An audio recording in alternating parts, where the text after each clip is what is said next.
आज हम लोग देखेंगे इस वीडियो में जो बिहार नमन का सीरीज चल रहा है उसका आगे करते हैं। नेक्स्ट पार्ट थर्ड करते हैं।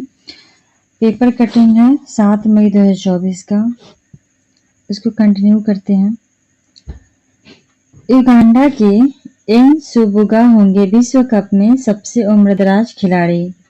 विश्व कप में सबसे उम्रदराज खिलाड़ी कौन होंगे? तो युगांडा के एन सुबुगा होंगे। नेक्स्ट इसके बारे में देख लेते हैं हम। युगांडा के ऑफ स्पिनर फ्रैंक एनसुबुगा जो 43 वर्ष की आयु में आगामी T20 विश्व कप में खेलने वाले सबसे उम्रदराज क्रिकेटर बनने के लिए तैयार हैं। मतलब विश्व कप में सबसे उम्रदराज खिलाड़ी कौन बने हैं? तो एनसुबुगा जो कहाँ के? युगांडा के हैं। नेक्स्ट हेडिंग देखते हैं। अर्जेंटीना को पहला विश्व कप दिलाने वाला कोच का निधन हो गया है। अर्जेंटीना को जो पहले विश्व कप दिलाए थे उनका नाम क्या था? तो सीजर लुइस मोनोटी। सीजर लुइस मोनोटी जिन्होंने अर्जेंटीना को पहला विश्व कप दिलाया था, इनका निधन हो गया है। नेक्स्ट देखते हैं। रुबलेव ने पहली बार जीता मैड्रिड ओपन का खिताब। मैड्रिड ओपन के खिताब किसने जीता है? तो रुबलेव ने, आंद्रे रुबलेव ने। मैड्रिड ओपन के खिताब किसने जीता है? आंद्रे रुबलेव ने। आंद्रे रुबलेव ने शानदार प्रदर्शन करते हुए पहली बार मैड्रिड ओपन टेनिस टूर्नामेंट का खिताब जीत लिया है। नेक्स्ट हेडलाइन देखते हैं। माइंडग्रोव ने पेश की पहली स्वदेशी सेमीकंडक्टर चिप। मतलब पहली अपने देश की स्वदेशी निर्मित सेमीकंडक्टर चिप को किसने पेश किया? तो एक स्टार्टअप है माइंडग्रोव। उसका डिटेल देखते हैं। फेबल्स सेमीकंडक्टर स्टार्टअप माइंडग्रोव ने सोमवार को देश की पहली वाणिज्यिक चिप लॉन्च की है। यह एक उच्च प्रदर्शन करने वाली चिप है।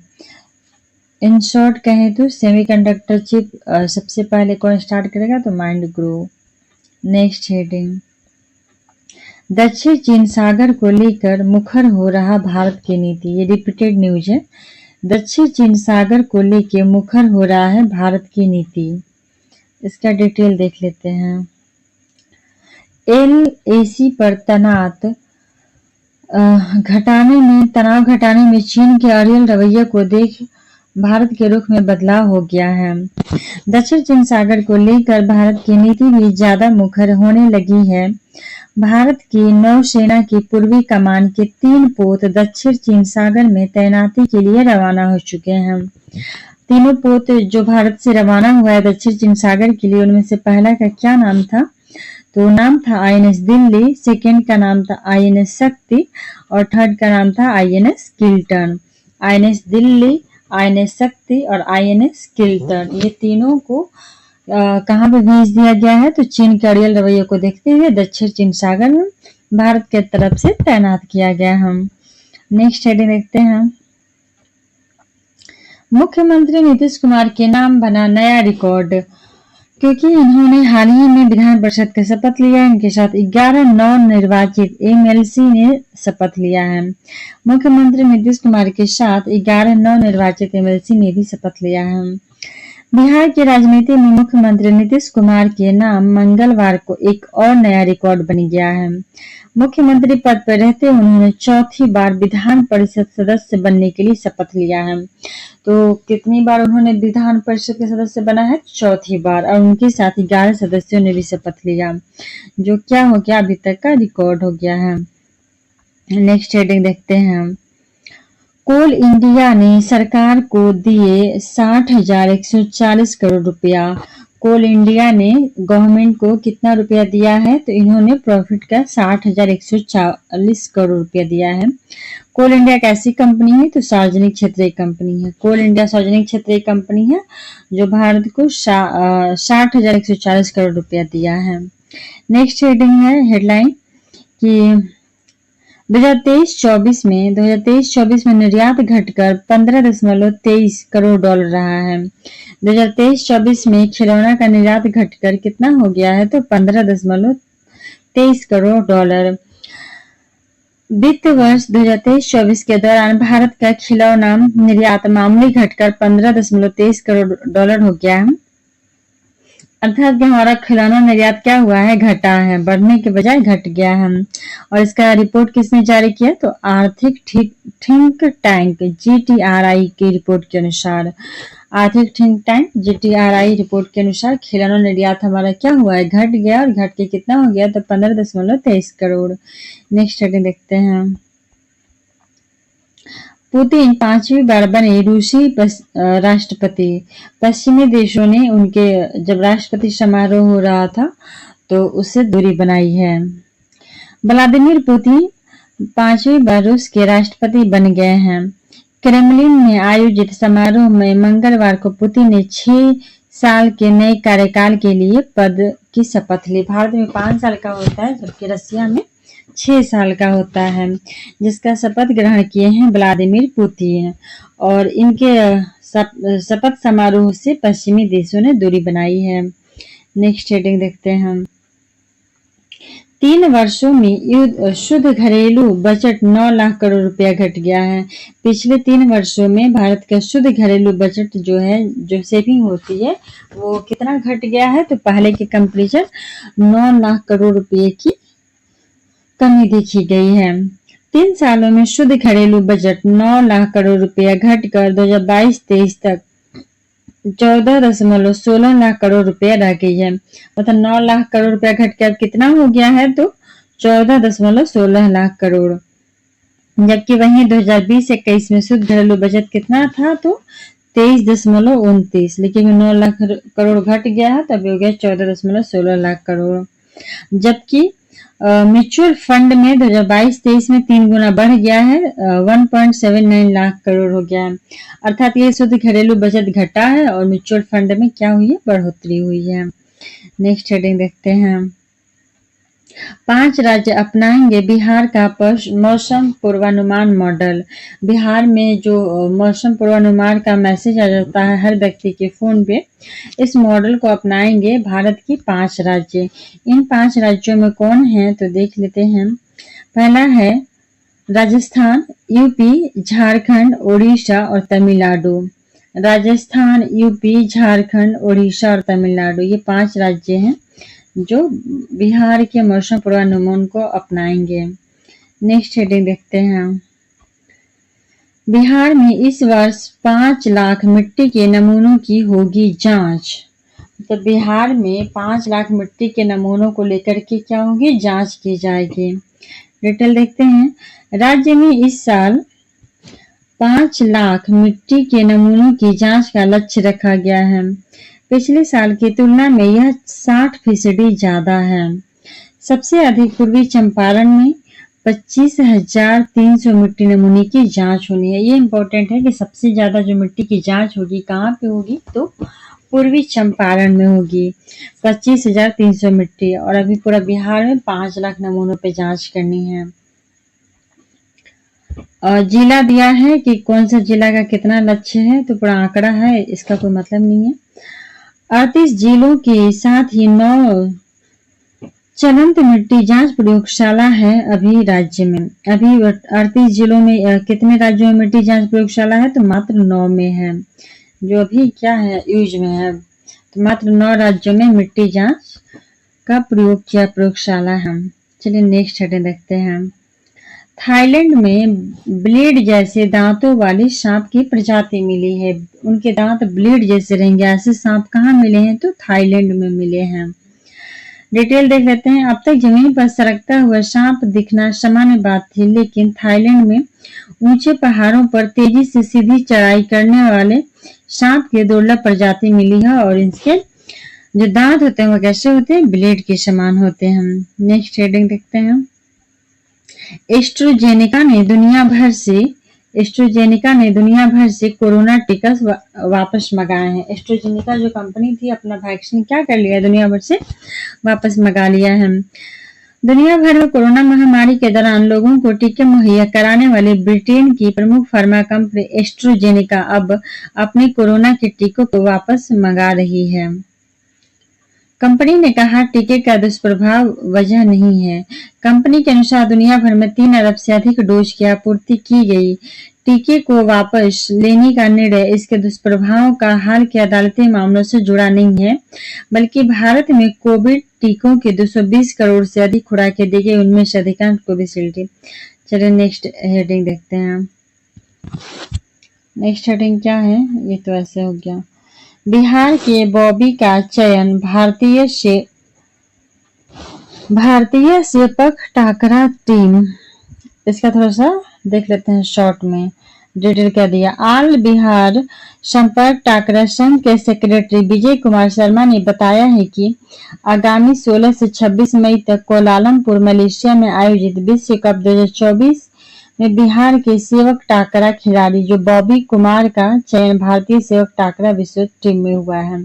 अर्थात कि बिहार के जो बॉबी हैं, बॉबी कुमार उनका नाम है, उनका चयन कहाँ हुआ है तो सेपक टाकरा टीम में हुआ है, जिसका आयोजन कहाँ पे होगा तो मलेशिया के कुलालमपुर में होगा। पूरा बिहार में इनका सिलेक्शन हुआ है। नेक्स्ट हेडिंग देखते हैं। आतंकवाद रोधी कोष में भारत ने $5 लाख दिए हैं। मतलब आतंकवाद से निजात पाने के लिए भारत ने कितने रुपए दिए हैं तो $5 लाख दिए हैं। $5 लाख। इसका डिटेल पढ़ लेते हैं। भारत ने संयुक्त राष्ट्र के आतंकवाद रोधी कोष में $5 लाख का योगदान दिया है, जो आतंकवाद के खिलाफ वैश्विक लड़ाई में बहुपक्षीय प्रयासों को समर्थन देने के लिए प्रतिबद्धता को दिखाता है। नेक्स्ट हेडिंग देखते हैं। RMRI में होगा डेंगू के देसी टीके का तीसरा परीक्षण।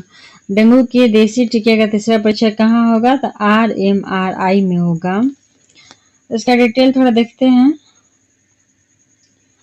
Indian council of medical research की निगरानी में सनोफी एम्बोटिक्स कंपनी ने देश का पहला डेंगू टीका डेंगू ऑल, ये इम्पोर्टेंट इसका नाम है डेंगू ऑल विकसित किया है। इस देसी टीके का तीसरा परीक्षण इसी माह पटना में अगम कुआं के स्थित राजेंद्र स्मारक चिकित्सा विज्ञान अनुसंधान संस्थान RMRI समेत देश के 20 केंद्रों पर एक साथ शुरू होगा। अभी इसका ट्रायल चल रहा है। ट्रायल के बाद ये तीसरा चरण पूरा होने के बाद मनुष्य में लगाया जाएगा डेंगू का टीका। और इसका सबसे ज्यादा इम्पोर्टेंट है कि डेंगू ऑल इस टीके का नाम है, और फिर इसको किस कंपनी के द्वारा विकसित किया गया है तो सनोफी एम्बेटिक्स कंपनी ने विकसित किया है। नेक्स्ट हेडिंग देखते हैं। एक दिन पहले लिए 3 विकेट, अगले दिन हो गया निधन। इंग्लैंड के युवा क्रिकेटर हैं जोश बेकर।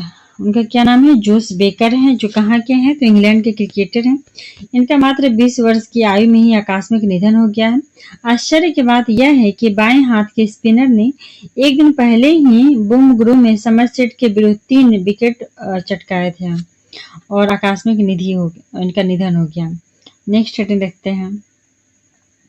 बीते वर्ष 115 देशों में भारत का निर्यात बढ़ा है।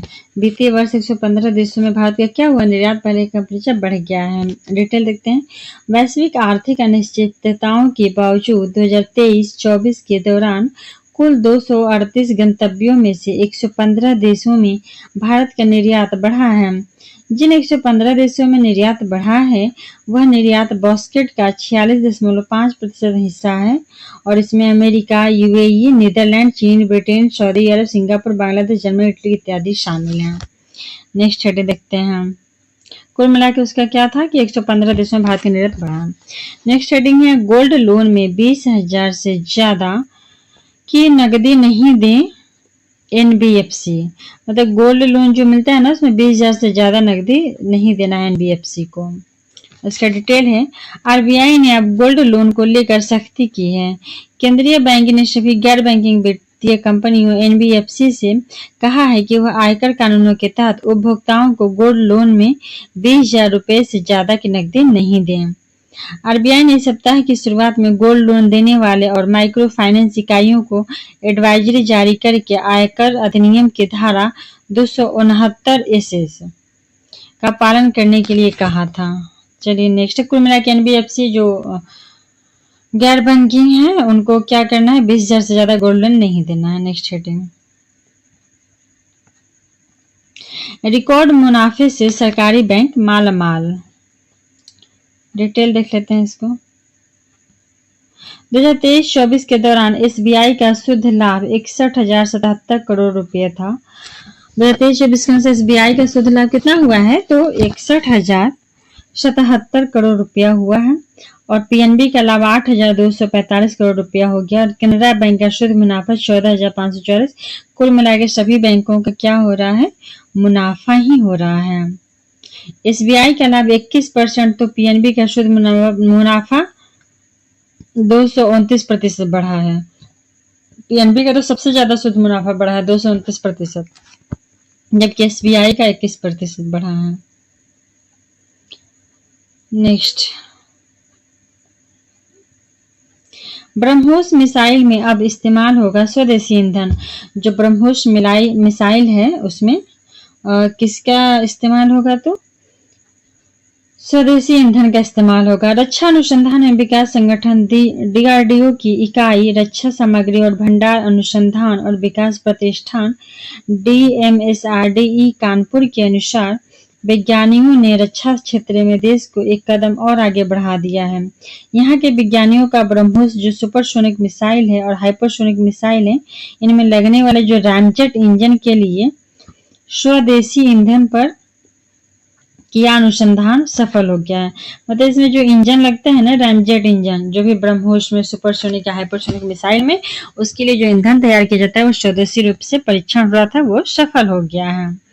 नेक्स्ट हेडिंग देखते हैं, आंगनवाड़ी कार्यकर्ता ग्रेच्युटी के लिए पात्र। त्रिपुरा हाईकोर्ट ने कहा है कि जो आंगनवाड़ी कार्यकर्ता हैं वो ग्रेच्युटी के लिए पात्र हैं। इसका डिटेल देख लेते हैं। एक बेहद महत्वपूर्ण फैसले में त्रिपुरा हाईकोर्ट ने कहा है कि आंगनवाड़ी कार्यकर्ता ग्रेच्युटी लाभ पाने के लिए पात्र हैं। कोर्ट ने प्रदेश सरकार को यह सुनिश्चित करने का निर्देश दिया है कि राज्य के सभी आंगनवाड़ी कार्यकर्ता पूर्व प्रभावित तिथि से ग्रेच्युटी भुगतान अधिनियम 1972 के तहत कवर किए जाएंगे। और ग्रेच्युटी के धनराशि का भुगतान सेवानिवृत्ति के 30 दिनों के भीतर कर दिया जाना चाहिए। और देरी होने पे क्या देना है, उसके साथ ब्याज भी देना है। नेक्स्ट हेडिंग, यूडब्ल्यूडब्ल्यू ने बजरंग को किया निलंबित। इसका डिटेल देखते हैं। कुश्ती को वैश्विक संचालन संस्था यूडब्ल्यूडब्ल्यू ने, जो वैश्विक संचालन संस्था कुश्ती का यूडब्ल्यूडब्ल्यू ने, इन्होंने क्या किया, डोप परीक्षा कराने के लिए इनकार करने पर बजरंग पुनिया को अस्थायी रूप से निलंबित कर दिया है। बजरंग पुनिया को अस्थायी रूप से निलंबित कौन किया है, यूडब्ल्यूडब्ल्यूई। नेक्स्ट हेडिंग देखते हैं, नेपाल से प्रदूषित जल ले आ रही सिरसिया नदी। और नेपाल से जो प्रदूषित जल है तो उसको कहाँ कौन ले आ रहा है, तो सिरसिया नदी ले आ रहा है गंडक में। इसका डिटेल देखते हैं। नेपाल से प्रदूषित जल लेकर सिरसिया नदी बिहार आ रही है और गंडक व गंगा के पानी को प्रदूषित कर रही है। नेपाल की जो सिरसिया नदी है वो दूषित है और दूषित जल को लाती है। और बिहार में अभी है जो गंडक और गंगा नदी उसको प्रदूषित कर रही है। जल प्रदूषण का मूल कारण ही नेपाल के क्षेत्र हैं। प्रदूषण निवारण नियंत्रण के लिए केंद्र सरकार के स्तर से पुनः पहल करने का अनुरोध किया जाएगा। देश की 351 प्रदूषित नदियों में बिहार की 6 नदियां प्रदूषित हैं, जिनमें है गंगा, पुनपुन, सिरिया व अन्य। मतलब पूरे देश में कितनी नदियां प्रदूषित हैं, तो अप्रोक्स 351। नेक्स्ट हेडिंग देखते हैं, मंगलुरु के चिकित्सक डॉक्टर प्रभु को मरणोपरांत राष्ट्रपति पुरस्कार मिला है। तो मरणोपरांत राष्ट्रपति पुरस्कार किसको मिला है, तो मंगलुरु के चिकित्सक हैं उनको। इसका डिटेल है कि राष्ट्रपति द्रौपदी मुर्मू ने शुक्रवार को नई दिल्ली में आयोजित समारोह में प्रसिद्ध यूरोलॉजिस्ट दिवंगत डॉक्टर जी लक्ष्मण प्रभु को मरणोपरांत उत्कृष्टता पुरस्कार से सम्मानित किया है। नेक्स्ट हेडिंग देखते हैं, इसरो ने रचा कीर्तिमान 3D printed liquid rocket engine का सफल परीक्षण किया। इसरो ने एक नया कीर्तिमान रच दिया है। इन्होंने 3D printed liquid rocket engine का सफल परीक्षण कर दिया है। इसरो ने लिक्विड रॉकेट इंजन का सफल परीक्षण कर कीर्तिमान रचा है। इस इंजन को अत्याधुनिक एडिटिव मैन्युफैक्चरिंग तकनीक का उपयोग करके बनाया गया है, जिसे आम बोलचाला में 3D प्रिंटिंग के रूप में भी जाना जाता है। चलिए अब यहीं से कर देते हैं वीडियो को खत्म। फिर आगे का देखेंगे हम। पुतिन ने मिखाइल को फिर से प्रधानमंत्री नियुक्त किया, यहाँ से नेक्स्ट पार्ट में।